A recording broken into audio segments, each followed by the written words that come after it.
The food that you eat will never be the same.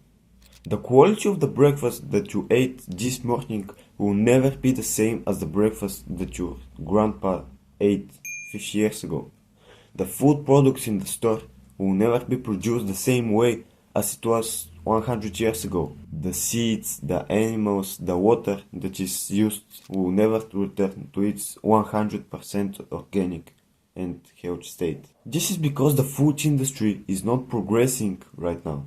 It is progressing actually, but in different area than what I'm talking about. The world right now is trying to produce more and more food. This is because there is close to 1 billion people in the whole world who don't eat enough. And the problem is that by producing more food, it doesn't always come into the hands of the poor. Sometimes more food comes into the rich and they don't consume all of it and they throw it away. And when the world produces more food, the focus is on that, on quantity instead of quality. So if more and more money, people and time is spent on making food, less and less money goes into every single individual product. Also, when companies try to make sales from their products, they oftentimes lower their prices.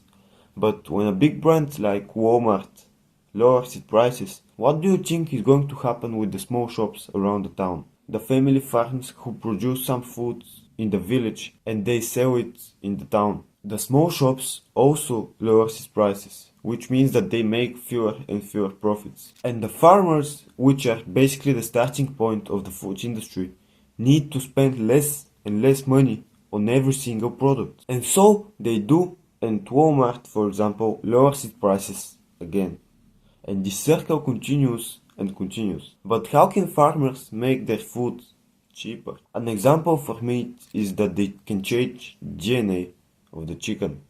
I have read a book about that topic, and in the chicken DNA there are about 50,000 things that you can subtract, change, duplicate. And when the scientists try to make the chicken more efficient, they do that by trying on different chickens. Some die, some survive. Only a few actually make the animal better for food producing. But this way the chicken doesn't actually have the same things in it because they changed them. Basically it is slightly less healthy. And when we do this process a couple of times and we combine it with bad hygiene in farms, then combine it with transport and machines, we see how much the food changes from the farm to the plastic box with chicken that you see in the supermarket. This is the process that your food has been through before you eat. I know it's sad, but this is the truth. But there is food that is much healthier for you and your body. This food is grown with better hygiene,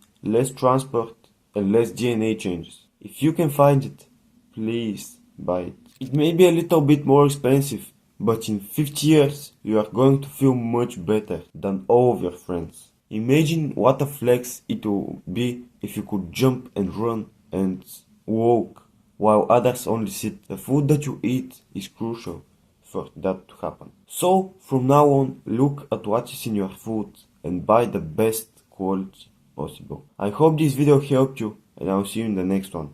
As always, keep walking on the hard path because it's going to be long, but in the end it will be worth it.